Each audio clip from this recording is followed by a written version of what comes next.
প্রথমে কাঁকরোলের এই বড়াটাকে ভালো করে কেটে নিচ্ছি, পরিষ্কার করে নিচ্ছি। সবগুলো দেখানো সম্ভব নয়। সব কটা কাঁকরোল এই যে পরিষ্কার করে কেটে নিয়েছি। এবার গরম জলের মধ্যে আমি এগুলো দিয়ে দেবো।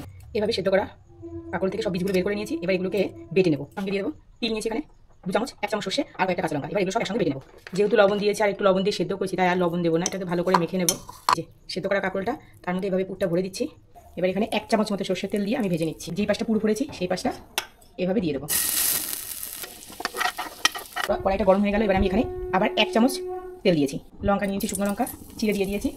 সর্ষে কারি পাতাটা একটু বেশি লাগবে। আদা আর অল্প কাঁচা লঙ্কা বাটা, একটু হলুদ দিয়ে দিচ্ছি। আঁচটা কমিয়ে এবার এই রান্নার মেন উপকরণটা হচ্ছে দই দিয়ে দিলাম। দইয়ের বাটি ধুয়ে একটু জল দিয়ে দিচ্ছি। দইয়ের জলটা এভাবে পুরো শুকিয়ে ফেলেছি। এরপরে এর মধ্যে গরম জলটা দেবো। ভেজে রাখা কাঁকড়গুলো দিয়ে দিচ্ছি।